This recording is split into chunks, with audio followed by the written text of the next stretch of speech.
ಸಾವಿರ ಕ್ಯೂಸೆಕ್ ನೀರು ಬಿಡಬೇಕು ಅಂತ ಶಿಫಾರಸು ಮಾಡಲಾಗಿದೆ. 15 ದಿನಗಳ ಕಾಲ ನೀರು ಹರಿಸೋದಿಕ್ಕೆ CWRC ಈಗ ಶಿಫಾರಸನ್ನ ಮಾಡಿದೆ. ಈಗಾಗಲೇ 4.5 TMC ಅಂದ್ರೆ 3,500 ಕ್ಯೂಸೆಕ್ ನೀರು ಬಿಡಬೇಕು ಅಂತ ಈ ಹಿಂದೆ ಆಗಿತ್ತು. ಆದ್ರೆ ಇದೀಗ ನಿತ್ಯ 12,000 ಕ್ಯೂಸೆಕ್ ನೀರು ಬಿಡಬೇಕು ಅನ್ನುವ ಶಿಫಾರಸನ್ನ ಮಾಡಲಾಗಿದೆ. ದೆಹಲಿಯಲ್ಲಿ ನಡೆದ ಕಾವೇರಿ ನೀರು ನಿಯಂತ್ರಣ ಸಮಿತಿಯ ಸಭೆಯಲ್ಲಿ ಈ ಒಂದು ಶಿಫಾರಸನ್ನ ಮಾಡಲಾಗಿದೆ. ಕರ್ನಾಟಕ ಮಾಡಿದಂತಹ ವಾದಕ್ಕೆ ಮತ್ತೆ ಮನ್ನಣೆ ಸಿಕ್ಕಿಲ್ಲ. ಮೊನ್ನೆ ಕೂಡ ನೀರು ಹರಿಸಲೇಬೇಕು ಅಂತ ಹೇಳಲಾಗಿತ್ತು. ಆದರೆ ಹೆಚ್ಚುವರಿ ನೀರು ಬಂದಂತಹ ಹಿನ್ನೆಲೆಯಲ್ಲಿ ಹೊರ ಹರಿವನ್ನ ಕೂಡ ಅಲ್ಲಿ ಹರಿಸಲಾಗಿತ್ತು. ಈ ಹಿನ್ನೆಲೆಯಲ್ಲಿ ನೀರು ಬಿಡಲಾಗಿತ್ತು. ಆದರೆ ಇದೀಗ ಕರ್ನಾಟಕ ಮತ್ತೆ ವಾದ ಮಂಡನೆ ಮಾಡಿದ್ರೂ ಕೂಡ ಈ ಸಲವೂ ಕೂಡ ಕರ್ನಾಟಕದ ವಾದಕ್ಕೆ ಮನ್ನಣೆ ಸಿಕ್ಕಿಲ್ಲ. ಮತ್ತೆ ಕರ್ನಾಟಕಕ್ಕೆ ಶಾಕ್ ಎದುರಾಗ್ತಾನೆ ಇದೆ. CWRC ಮತ್ತೆ ಕರ್ನಾಟಕಕ್ಕೆ ಅನ್ಯಾಯವನ್ನ ಮಾಡಿದೆ. ಈಗ ಪ್ರತಿನಿತ್ಯ 12,000 ಕ್ಯೂಸೆಕ್ ನೀರು ಬಿಡಬೇಕು 15 ದಿನಗಳ ಕಾಲ ಅಂತ ಹೇಳಿ CWRC ಶಿಫಾರಸನ್ನ ಮಾಡಿದೆ. ಈಗಾಗಲೇ ಆಗಸ್ಟ್ 13ನೇ ತಾರೀಕಿಗೆ ಇಡೀ ಕರ್ನಾಟಕ ಬಂದ್ಗೂ ಕೂಡ ಸಂಘಟನೆಗಳು ಕರೆಯನ್ನ ಕೊಟ್ಟಿವೆ. ಈಗ ಇಂತಹ ಒಂದು ಆದೇಶ ರೈತರ ಆಕ್ರೋಶಕ್ಕೆ ಗುರಿಯಾಗೋದ್ರಲ್ಲಿ ಯಾವುದೇ ಅನುಮಾನ ಇಲ್ಲ. ಇದೇ ವಿಚಾರಕ್ಕೆ ಸಂಬಂಧಪಟ್ಟ ಹಾಗೆ ಇನ್ನಷ್ಟು ಡೀಟೇಲ್ಸ್ ಅನ್ನ ಕೊಡೋದಕ್ಕೆ ನಮ್ಮ ರಿಪೋರ್ಟರ್ ಸುನಿಲ್ ಈಗ ಫೋನ್ ಸಂಪರ್ಕದಲ್ಲಿ ಜಾಯ್ನ್ ಆಗಿದ್ದಾರೆ. ಸುನಿಲ್, ಈಗಾಗಲೇ 3,500 ಕ್ಯೂಸೆಕ್ ನೀರಿನಂತೆ 15 ದಿನಗಳ ಕಾಲ ಹರಿಸುವಂತಹ ಆದೇಶ, ಇದೀಗ ಮತ್ತೆ ಕರ್ನಾಟಕಕ್ಕೆ ಅನ್ಯಾಯ. 15 ದಿನಗಳ ಕಾಲ 12,000 ಕ್ಯೂಸೆಕ್ ತರ ನೀರು ಹರಿಸಬೇಕು ಅನ್ನುವಂತಹ ಒಂದು ಶಿಫಾರಸನ್ನ ಮಾಡಿರೋದು. ಅಲ್ಲಿನ ಸದ್ಯದ ಪರಿಸ್ಥಿತಿ ಯಾವ ರೀತಿಯಾಗಿ ನೀರು ಹರಿಸುವಂತಹ ರೀತಿಯಲ್ಲಿ ಇದೆಯಾ? ನವಿತಾ, ಖಂಡಿತವಾಗ್ಲೂ ಇಲ್ಲಿ ನೀರನ್ನ ಹರಿಸುವಂತ ಪರಿಸ್ಥಿತಿ ಈಗ ಇಲ್ಲದೆ ಇರತಕ್ಕಂಥದ್ದು. ಈ ಹಿಂದೆ ಏನು 3,500 ಕ್ಯೂಸೆಕ್ ನೀರನ್ನ ಹರಿಸಬೇಕು ಅನ್ನುವಂತ ಆದೇಶವನ್ನ CWRC ಹಾಗೆ CWMA ಎರಡೂ ಕೂಡ ಏನು ಸೂಚನೆಯನ್ನ ಕೊಟ್ಟಿತ್ತು. ಈ ಸೂಚನೆಯ ವಿರುದ್ಧವಾಗಿ ಸಾಕಷ್ಟು ಹೋರಾಟಗಳು ಮಂಡ್ಯದಲ್ಲಿ ನಡೀತು. ಸಾಕಷ್ಟು ಕಾವೇರಿ ಕಾವು ಹೆಚ್ಚಾಗಿತ್ತು. ವಿವಿಧ ರೈತ ಪರ ಸಂಘಟನೆಗಳು ಹಾಗೆ ಕನ್ನಡ ಪರ ಸಂಘಟನೆಗಳು ಸಾಕಷ್ಟು ಆಕ್ರೋಶಗಳನ್ನ ವ್ಯಕ್ತಪಡಿಸಿದ್ವು. ಇದಾದ ಬಳಿಕ ಏನು ಕನ್ನಡ ಒಕ್ಕೂಟದ ಅಧ್ಯಕ್ಷರಾಗಿರ್ತಕ್ಕಂಥ ವಾಟಾಳ್ ನಾಗರಾಜ್ ಅವರು ಕೂಡ ಕರ್ನಾಟಕ ಬಂದ್ಗೆ 13ನೇ ತಾರೀಕು ಕರೆ ಕೊಟ್ಟಿರುವಂತದ್ದು. ಇದರ ನಡುವೆ ಕಾವೇರಿ ಜಲಾನಯನ ಪ್ರದೇಶದಲ್ಲಿ ಒಂದಷ್ಟು ಮಳೆ ಆಗಿತ್ತು. ಹೀಗಾಗಿ KRS ಜಲಾಶಯಕ್ಕೆ ಅಂದ್ರೆ 81 ಅಡಿ ನೀರೇನಿತ್ತು, ಆ ಒಂದು ಸಂದರ್ಭದಲ್ಲಿ KRS ಜಲಾಶಯಕ್ಕೆ ಒಂದಷ್ಟು ಪ್ರಮಾಣದಲ್ಲಿ ನೀರು ಹರಿದು ಬಂತು. ಹೀಗಾಗಿ KRS ಜಲಾಶಯ ಕೂಡ 110 ಅಡಿಯಷ್ಟು ಆಸುಪಾಸಿನಲ್ಲಿ ತುಂಬಿರ್ತಕ್ಕಂಥದ್ದು. ಇಂಥ ಸಂದರ್ಭದಲ್ಲಿ ಈಗ ಮತ್ತೆ ಏನು ಆದೇಶ ಏನು ಬಂದಿದೆ ಅಂದ್ರೆ ಪ್ರತಿದಿನ 12,000 ಕ್ಯೂಸೆಕ್ ನೀರನ್ನ ಏನು ಹರಿಸ್ಬೇಕು 15 ದಿನಗಳ ಕಾಲ ಅಂತ. ನಿಜಕ್ಕೂ ಇದು ಒಂದು ರೀತಿ ನಮ್ಮ ರೈತರಿಗೆ ಬರಸಿಡಿಲು ಬಂದು ಹೊಡೆದಂತೆ ಆಗಿರುವಂತದ್ದು. ಯಾಕಂದ್ರೆ ಎಲ್ಲೋ ಒಂದ್ ಕಡೆ ಡ್ಯಾಮ್ ಭರ್ತಿ ಆಗ್ತಾ ಇದೆ, ನಾವು ಬೆಳೆಯನ್ನ ಬೆಳಿಬಹುದು ಅನ್ನುವಂತ ಸಂತಸದಲ್ಲಿ ಇಲ್ಲಿನ ರೈತರಿದ್ರು. ಆದ್ರೆ ಬಂದಂತ ನೀರನ್ನ ಅಂದ್ರೆ ಸುಮಾರು 15 ದಿನಗಳ ಹರಿಸಿದ್ರೆ 16 TMC ಅಷ್ಟು ನೀರು ತಮಿಳುನಾಡಿಗೆ ಕೊಡ್ಬೇಕಾಗತ್ತೆ. 16 TMC ಅಷ್ಟು ನೀರನ್ನ ಕೊಟ್ಟು ಬಿಟ್ರೆ ಇನ್ನು ನಮಗೆ ಬೆಳೆ ಬೆಳೆಯೋದಕ್ಕೆ ಹೇಗೆ ಸಾಧ್ಯ ಆಗತ್ತೆ ಅನ್ನುವಂತ ಆತಂಕವನ್ನ ಇಲ್ಲಿನ ರೈತರು ವ್ಯಕ್ತಪಡಿಸ್ತಾ ಇರತಕ್ಕಂಥದ್ದು. ಇದು ನಿಜಕ್ಕೂ ಒಂದು ರೀತಿ ಮಂಡ್ಯ ರೈತರಿಗೆ ಅಂದ್ರೆ ಹಳೆ ಮೈಸೂರು ಭಾಗದ ರೈತರೇನಿದ್ದಾರೆ ಇವರಿಗೆ ಒಂದು ರೀತಿಯಾದಂತಹ ಶಾಕ್ ಆಗಿದೆ ಅಂತಾನೆ ಹೇಳ್ಬೋದು. ನವಿತಾ, ಸುನಿಲ್, ಈಗ ಈ ಹಿಂದೆನೂ ನಾವು ಗಮನಿಸಿದ್ವಿ, ಪ್ರತಿ ಬಾರಿ ಕೂಡ ಇಂತಹ ವಿಚಾರದಲ್ಲಿ ಕರ್ನಾಟಕಕ್ಕೆ ಅನ್ಯಾಯ ಆಗ್ತಾನೆ ಇರುವಂತದ್ದು. ಮೊದಲ ಬಾರಿ ಏನು ಅಲ್ಲ. ಯಾವಾಗೆಲ್ಲ ನಮ್ಮ ಕರ್ನಾಟಕದಲ್ಲಿ ನಾವಲ್ಲಿ ವಾದ ಮಾಡ್ತೀವಿ, ಅಧಿಕಾರಿಗಳು ಮಾಹಿತಿ ಕೊಟ್ಟರು ಕೂಡ ಮತ್ತೆ ನಾವು ಅನ್ಯಾಯಕ್ಕೆ ಒಳಗಾಗ್ತಾನೆ ಇದ್ದೀವಿ. ಇಂತಹ ಸಂದರ್ಭದಲ್ಲಿ ಇದೀಗ ಈ ಭಾಗದ ರೈತರು ಆಲ್ರೆಡಿ ಈಗಾಗಲೇ ಕರ್ನಾಟಕ ಬಂದ್ಗೆ ಏನು ಕರೆಯನ್ನ ಕೊಟ್ಟಿದ್ದಾರೆ. ಈಗ ಮತ್ತೆ ಹೋರಾಟಕ್ಕಿಳಿಯುವಂತಹ ಚಾನ್ಸಸ್ ಕಾಣಿಸ್ತಾ ಇದೆಯಾ? ಖಂಡಿತ ನವಿತಾ, ಈಗಾಗಲೇ ಮಂಡ್ಯದಲ್ಲಿ ರೈತ ಸಂಘಟನೆಗಳು ಹಾಗೆ ಕನ್ನಡ ಪರ ಸಂಘಟನೆಗಳು ಈಗಾಗಲೇ ಮಂಡ್ಯದ ಹೃದಯ ಭಾಗ ಆಗಿರ್ತಕ್ಕಂಥ ಸಂಜೆ ವೃತ್ತ ಏನಿದೆ ಅಲ್ಲಿ ಜಮಾಯಿಸ್ತಾ ಇದ್ದಾರೆ. ಏನು ಆದೇಶ ಬಂದಿದೆ ಇವತ್ತು, ಈ ಒಂದು ಸೂಚನೆ ಏನ್ ಬಂದಿದೆ, ಈ ಸೂಚನೆಯ ವಿರುದ್ಧವಾಗಿ ಸಾಕಷ್ಟು ಆಕ್ರೋಶಗಳು ವ್ಯಕ್ತವಾಗ್ತಾ ಇದೆ. ಕನ್ನಡ ಪರ ಸಂಘಟನೆಗಳು ರೈತ ಸಂಘಟನೆಗಳು ಈಗಾಗಲೇ ಏನು ಮಂಡ್ಯದ ಸಂಜೆ ವೃತ್ತಕ್ಕೆ ಧಾವಿಸ್ತಾ ಇರ್ತಕ್ಕಂಥದ್ದು. ಅಂದ್ರೆ ಈ ಸೂಚನೆ ಏನಿದೆ ಈ ಸೂಚನೆಯ ವಿರುದ್ಧವಾಗಿ ಆಕ್ರೋಶಗಳನ್ನ ವ್ಯಕ್ತಪಡಿಸ್ಲಿಕ್ಕೆ ಅಂತ ರೈತರು ಆಗಮಿಸ್ತಾ ಇರ್ತಕ್ಕಂಥದ್ದು. ಯಾಕಂದ್ರೆ ಸಹಜವಾಗಿ ಒಂದಷ್ಟು ನೀರು ಬಂತು ಅಂತ ಸಂತಸ ಪಡುವಂತ ಸಂದರ್ಭದಲ್ಲಿ ಈ ರೀತಿ ಬರೆಯನ್ನ ಎಳೆಯುವಂಥದ್ದು, ಬರೆಯನ್ನ ಹಾಕುವಂಥದ್ದು ಎಷ್ಟರ ಮಟ್ಟಿಗೆ ಸರಿ. ನಾವು ಡ್ಯಾಮ್ಗೆ ಒಂದಷ್ಟು ನೀರು ಬಂತು ಅನ್ನುವಂತ ಉದ್ದೇಶದಿಂದ ಬಿತ್ತನೆ ಕಾರ್ಯವನ್ನ ಆರಂಭಿಸಬಹುದಲ್ಲ ಅನ್ನುವಂತ ಸಂತಸದಲ್ಲಿದ್ವಿ. ಈ ಹಿಂದೆ ನೀರು ಇಲ್ಲದೆ ಇದ್ದಂತ ಸಂದರ್ಭದಲ್ಲಿ ಸರ್ಕಾರ ಸೂಚನೆಯನ್ನ ಕೊಟ್ಟಿತ್ತು ಬಿತ್ತನೆಯನ್ನ ಮಾಡಬೇಡಿ ಅಂತ. ಸರ್ಕಾರದ ಮಾತು ಕೇಳಿ ನಾವು ಬಿತ್ತನೆಯನ್ನ ಮಾಡಿರ್ಲಿಲ್ಲ. ಆದ್ರೆ ನೀರು ಬಂದಂತ ಸಂದರ್ಭದಲ್ಲಿ ಎಲ್ಲೋ ನೀರು ಸಿಗುತ್ತೆ ನಮಗೆ ಅನ್ನುವಂತ ಆಶಾಭಾವನೆಯಿಂದ ನಾವು ಎಲ್ಲರೂ ಕೂಡ ಉಳುಮೆಯನ್ನ ಮಾಡುವಂತ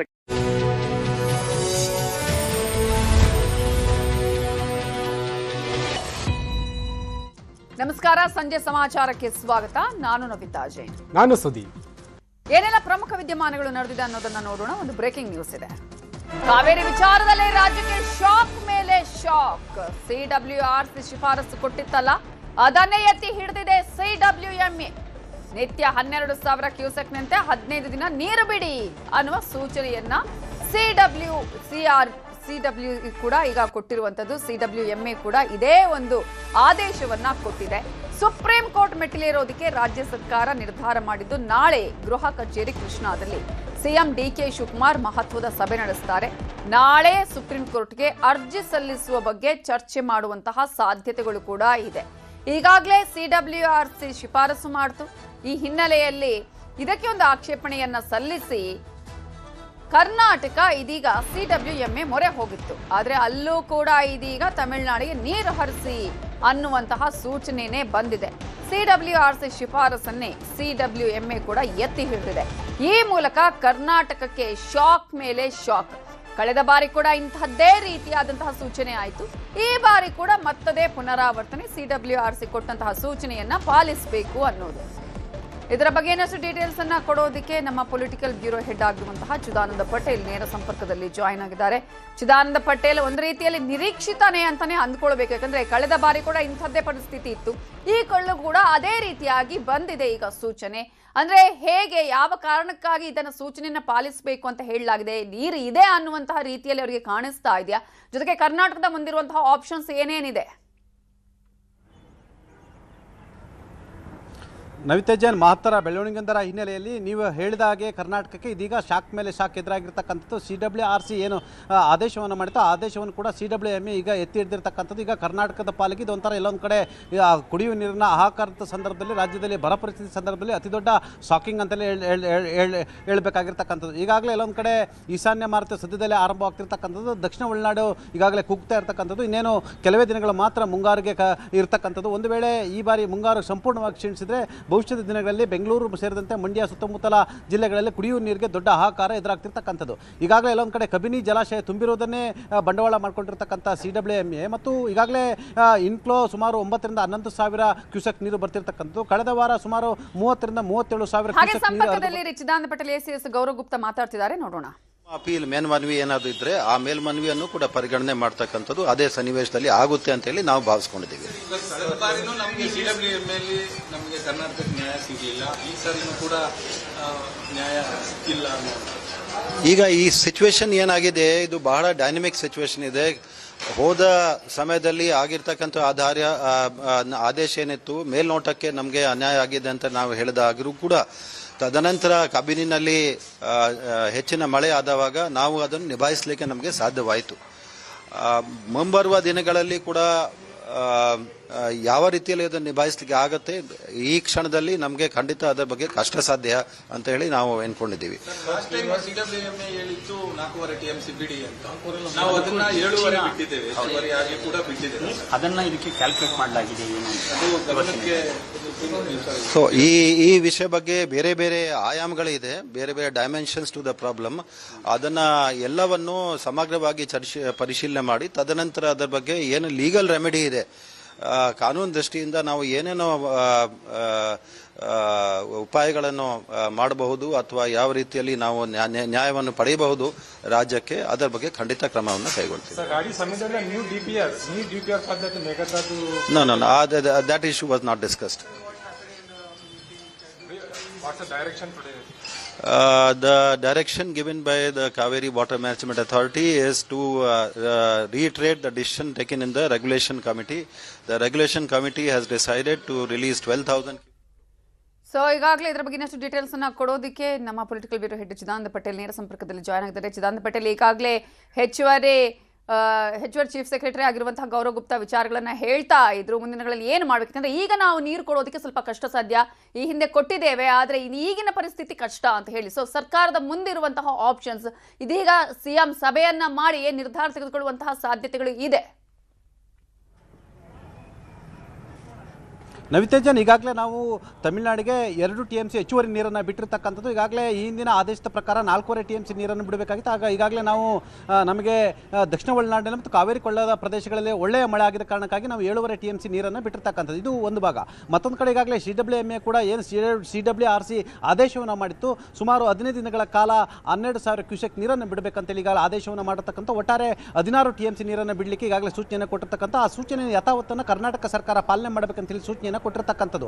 ಈಗಾಗಲೇ ನಾವು ಆರಂಭದಲ್ಲಿ ಒಂದಷ್ಟು ನೀರನ್ನು ಬಿಟ್ಟು ನಾವು ಸುಪ್ರೀಂ ಕೋರ್ಟ್ಗೆ ಮೇಲ್ಮನವಿಯನ್ನು ಸಲ್ಲಿಸುವಂಥ ಅನಿವಾರ್ಯತೆ ಎದುರಾಗಿರ್ತಕ್ಕಂಥ. ಯಾಕಂತ ಹೇಳಿದ್ರೆ ಈಗಾಗಲೇ ಕಾವೇರಿ ತೀರ್ಪುಗಳಲ್ಲಿ ಅನೇಕ ತೀರ್ಪುಗಳಲ್ಲಿ ನಾವು ತಮಿಳುನಾಡಿಗೆ ಕೊಡ್ತಕ್ಕಂಥ ಪಾಲು ಮತ್ತು ಕರ್ನಾಟಕ ಉಳಿಸಿಕೊಳ್ತಕ್ಕಂಥ ಪಾಲಿನ ಬಗ್ಗೆ ಮಾತ್ರ ತೀರ್ಮಾನ ಆಗಿರ್ತಕ್ಕಂಥ. ಆದರೆ ಸಂಕಷ್ಟ ಸೂತ್ರದಲ್ಲಿ ಏನು ಮಾಡಬೇಕನ್ನೋದು ಕೂಡ ಇನ್ನೂ ಕೂಡ ಅದಕ್ಕೆ ಸುಪ್ರೀಂ ಕೋರ್ಟ್ ಈಗಾಗಲೇ ಯಾವುದೇ ರೀತಿಯ ಪರಿಹಾರವನ್ನು ಕೂಡ ಕಂಡುಕೊಂಡಿಲ್ಲ. ಹಾಗಾಗಿ ಇದೀಗ ನಮಗೆ ಸಂಕಷ್ಟ ಸೂತ್ರ ಎದುರಾಗಿರ್ತಕ್ಕಂಥದ್ದು. ಯಾಕಂತ ಹೇಳಿದ್ರೆ ಈಗಾಗಲೇ ತಮಿಳುನಾಡು ಕುರುವೆ ಬೆಳೆಗೆ ನೀರನ್ನು ಕೇಳ್ತಿರ್ತಕ್ಕಂಥದ್ದು. ಈಗಾಗಲೇ ಮೆಟ್ಟೂರು ಡ್ಯಾಮ್ನಲ್ಲಿ ಈಗಾಗಲೇ 30 TMCಗೆ ಹೆಚ್ಚು ಅವ್ರದ್ದು ಹೆಚ್ಚುವರಿ ನೀರು ಇರ್ತಕ್ಕಂಥದ್ದು. ಮತ್ತು ಈಗಾಗಲೇ ನಮಗೆ ಕುಡಿಯುವ ನೀರಿಗೆ ಮಾತ್ರ ನಾವು ಆದ್ಯತೆಯನ್ನು ಕೊಡಬೇಕಾಗಿರ್ತಕ್ಕಂಥದ್ದು. ಯಾಕಂತ ಹೇಳಿದ್ರೆ ಈಗಾಗಲೇ ಮುಂಗಾರು ಸಂಪೂರ್ಣವಾಗಿ ಕ್ಷೀಣಿಸ್ತಿರ್ತಕ್ಕಂಥದ್ದು. ಹವಾಮಾನ ಇಲಾಖೆಯ ವರದಿಯ ಪ್ರಕಾರ ಮುಂಗಾರು ಏನು ಕ್ಷೀಣಿಸುವ ಸಾಧ್ಯತೆ ಬಹುತೇಕ ನಿಚ್ಚಳ ಆಗಿರ್ತಕ್ಕಂಥದ್ದು. ಮತ್ತು ಹಿಂಗಾರು ಬಂದರೂ ಕೂಡ ಹಿಂಗಾರು ಕೂಡ ಕಾವೇರಿ ಕೊಳ್ಳದ ಎಲ್ಲ ಪ್ರದೇಶಗಳು ಕೂಡ ಮಳೆ ಬರಲ್ಲ ಅಂತ ಕೂಡ ಹೇಳ್ತಿರ್ತಕ್ಕಂಥದ್ದು. ಈಗಾಗಲೇ ನಾವು ಹೇಮಾವತಿ ಮತ್ತು ಆರಂಗಿ ಮತ್ತು ಕಬಿನಿ ಜಲಾಶಯಗಳು ಮತ್ತು KRS ಜಲಾಶಯಗಳ ಮಟ್ಟವನ್ನು ಇಟ್ಟುಕೊಂಡು ಈಗಾಗಲೇ ವಾದವನ್ನು ಮಾಡಿರ್ತಕ್ಕಂಥ. ಒಂದು ಕಡೆ ಎಲ್ಲೊಂದು ಕಡೆ ಹೇಮಾವತಿ ಮತ್ತು ಆರಂಗಿ ಜಲಾಶಯದ ನೀರು ಅಂತಿಮವಾಗಿ KRSಗೆ ಸೇರಬೇಕಾಗಿರ್ತಕ್ಕಂಥದ್ದು. ಈಗಾಗಲೇ ನಾವು ಕಬಿನಿಂದ ನೇರವಾಗಿ ಏನು ತಮಿಳುನಾಡಿಗೆ ನೀರನ್ನು ಬಿಡ್ಬೋದು. ಈಗಾಗಲೇ 18 TMC ನೀರು ಇರ್ತಕ್ಕಂಥದ್ದು. ಮತ್ತು ಅದೇ ಇನ್ಫ್ಲೋ ಕೂಡ ಕಡಿಮೆ ಆಗಿರ್ತಕ್ಕಂಥ. ಕಳೆದ 7 ರಿಂದ 10 ದಿನಗಳ ಹಿಂದೆ 37,000 ಕ್ಯೂಸೆಕ್ ನೀರು ಇನ್ಫ್ಲೋ ಇದಿರ್ತಕ್ಕಂಥದ್ದು. ಈಗ 9 ರಿಂದ 11,000 ಒಳಗಡೆ ಇರ್ತಕ್ಕಂಥದ್ದು. ಹಾಗಾಗಿ ಕಬಿನಿ ಜಲಾಶಯ ತುಂಬಿರ್ತಕ್ಕಂಥದ್ದು ಮತ್ತು ಆರಂಗಿ ಹೇಮಾವತಿಯ ಪ್ರೆಸೆಂಟ್ ಸ್ಟೇಟಸ್ ಅನ್ನು ಇಟ್ಕೊಂಡು ಈಗಾಗಲೇ ತಮಿಳುನಾಡು ನೀರನ್ನು ಕೇಳಿರ್ತಕ್ಕಂಥ ತಮ್ಮ ಪಾಲಿನ ನೀರನ್ನು ಕೊಡಿ ಅಂತೇಳಿ ಈಗ ವಾದವನ್ನು ಮಾಡತಕ್ಕಂಥದ್ದು. ಒಟ್ಟಾರೆ 37 TMC ನೀರಿನ ಬೇಡಿಕೆ ಇಟ್ಟಂತ ತಮಿಳುನಾಡು ಅಂತಿಮವಾಗಿ CWRC ಈಗಾಗಲೇ 16 TMC ನೀರನ್ನು ಬಿಡಬೇಕಂತೇಳಿ ಆದೇಶವನ್ನು ಮಾಡಿರ್ತಕ್ಕಂಥದ್ದು. ಆದೇಶನ ಯಥಾವತ್ತನ್ನು CWMA ಕೂಡ ಇದಾಗಲೇ ಸೂಚನೆಯನ್ನು ಕೊಟ್ಟಿರ್ತಕ್ಕಂಥದ್ದು. ಹಾಗಾಗಿ ನಾಳೆ ಮುಖ್ಯಮಂತ್ರಿ DK ಶಿವಕುಮಾರ್ ಅವರು ಗೃಹ ಕಚೇರಿ ಕೃಷ್ಣದಲ್ಲಿ ಮಹತ್ತರ ಸಭೆಯನ್ನು ಕರೆದಿರ್ತಕ್ಕಂಥದ್ದು. ತಮ್ಮ ಸಂಪುಟದ ಎಲ್ಲ ಸಚಿವರನ್ನು ಕೂಡ ಸಭೆಗೆ ಕರೆದಿರ್ತಕ್ಕಂಥದ್ದು ಮತ್ತು ಪಕ್ಷದ ಹಿರಿಯರನ್ನು ಕೂಡ ಸಭೆಗೆ ಕರೆದಿರ್ತಕ್ಕಂಥದ್ದು. ಆಗಲೇ ಮುಂದಿನ ನಿರ್ಧಾರ ಸಂಬಂಧಪಟ್ಟ ತೀರ್ಮಾನ ಮಾಡಲಿದ್ದಾರೆ. ನಾಳೆ ಮುಖ್ಯಮಂತ್ರಿ DK ಶಿವಕುಮಾರ್ ಅವರು ನೀರಾವರಿ ಇಲಾಖೆಯ ತಜ್ಞರು ಮತ್ತು ಕಾನೂನು ತಜ್ಞರು ಮತ್ತು ಜಲಸಂಪನ್ಮೂಲ ಸಚಿವರೊಂದಿಗೆ ನಾಳೆ 11 ಗಂಟೆಗೆ ಮಹತ್ವದ ಸಭೆಯನ್ನು ಕರೆದಿರ್ತಕ್ಕಂಥದ್ದು. ಈ ಸಭೆಯಲ್ಲಿ ಮುಂದಿನ ಹೋರಾಟದ ಸಂಬಂಧಪಟ್ಟಕ್ಕೆ ಮುಂದಿನ ನಿರ್ಧಾರಗಳ ಬಗ್ಗೆ ಮತ್ತು ಕಾನೂನು ಹೋರಾಟಗಳ ಬಗ್ಗೆ ತೀರ್ಮಾನವನ್ನು ತೆಗೆದುಕೊಳ್ಳಿದ್ದಾರೆ ಅಂತ ಹೇಳಲಾಗ್ತಿರ್ತಕ್ಕಂಥದ್ದು. ಸದ್ಯದ ಪರಿಸ್ಥಿತಿಯಲ್ಲಿ ಯಾವುದೇ ಕಾರಣ ಕೂಡ ನೀರನ್ನು ಬಿಡಬಾರ್ದು ಅಂತೇಳಿ ಈಗಾಗಲೇ ಮುಖ್ಯಮಂತ್ರಿಗಳು ತೀರ್ಮಾನವನ್ನು ತೆಗೆದುಕೊಂಡಿರ್ತಕ್ಕಂಥದ್ದು. ಏನು ಔಟ್ಫ್ಲೋ ಹೋಗ್ತಿದೆ ಆ ಔಟ್ಫ್ಲೋ ಅಷ್ಟು ಸುಮಾರು 8 ರಿಂದ 9 ಸಾವಿರ ಕ್ಯೂಸೆಕ್ ನೀರು ಹೋಗ್ತಿದೆ. ಆ ಔಟ್ಫ್ಲೋಗೂ ಕೂಡ ಯಾವುದೇ ರೀತಿಯ ತೊಂದರೆ ನೀಡದಂತೆ ಇರ್ತಕ್ಕಂಥದ್ದು. ಮತ್ತು ಒಟ್ಟಾರೆ ನಾಳಿನ ಸಭೆ ಮಹತ್ವದ ಸಭೆ ಅಂತ ಹೇಳಲಾಗ್ತಿದೆ. ನಾಳೆ ಮುಖ್ಯಮಂತ್ರಿ DK ಶಿವಕುಮಾರ್ ಅವರು ಕಾನೂನು ತಜ್ಞರು ಮತ್ತು ನೀರಾವರಿ ಇಲಾಖೆಯ ತಜ್ಞರು ಮತ್ತು ಜಲಸಂಪನ್ಮೂಲ ಇಲಾಖೆಯ ಅಧಿಕಾರಿಗಳು ಮತ್ತು ಸಚಿವರ ಸಭೆಯನ್ನು ನಡೆಸ್ತಿರ್ತಕ್ಕಂಥ ಈ ಸಭೆ ಮಹತ್ವದ ಸಭೆ ಆಗಿರ್ತಕ್ಕಂಥ.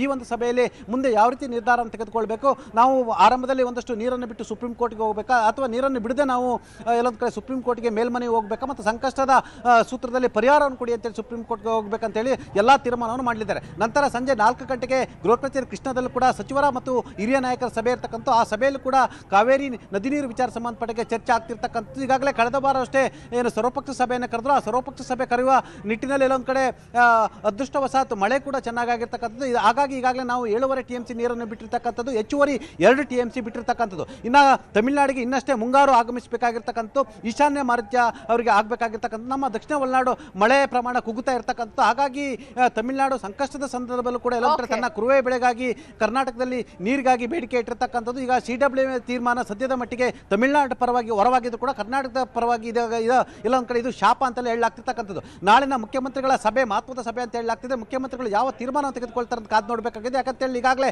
ಆಗಸ್ಟ್ 13ನೇ ತಾರೀಕು ಕರ್ನಾಟಕ ಬಂದ್ಗೆ ಈಗಾಗಲೇ ಕನ್ನಡ ಪರ ಸಂಘಟನೆಗಳು ಈಗಾಗಲೇ ಬಂದ್ಗೆ ಕರೆ ಕೊಟ್ಟಿರ್ತಕ್ಕಂಥ. ಮತ್ತೊಂದು ಕಡೆ ಕಾವೇರಿ ಕೊಳ್ಳ ಪ್ರದೇಶಗಳು ಕೂಡ ಅತಿ ಹೆಚ್ಚು ವಿರೋಧ ವ್ಯಕ್ತವಾಗಿರ್ತಕ್ಕಂಥದ್ದು. ಮತ್ತು ಯಾವುದೇ ಕಾರಣಕ್ಕೂ ಸರ್ಕಾರ ನೀರನ್ನು ಬಿಡಬಾರ್ದು ಅಂತೇಳಿ ರೈತಪರ ಸಂಘಟನೆಗಳು ಮತ್ತು ರೈತರ ಆಗ್ರಹವನ್ನು ಮಾಡ್ತಿರ್ತಕ್ಕಂಥದ್ದು. ಒಟ್ಟಾರೆ ಈ ಒಂದು ಆದೇಶ ಸರ್ಕಾರಕ್ಕೆ ಮತ್ತು ಮುಖ್ಯಮಂತ್ರಿಗಳೇ ನುಂಗಲಾರದ ಬಿಸಿ ತುಪ್ಪವಾಗಿ ಪರಿಣಮಿಸಿರ್ತಕ್ಕಂಥದ್ದು. ನಾಳಿನ ಸಭೆಯ ಮೇಲೆ ಎಲ್ಲವೂ ನಿಂತಿದೆ ಅಂತ ಹೇಳ್ಬೋದು. ನವಿತಾ ಜೈನ್. Thank you Patel Reddy.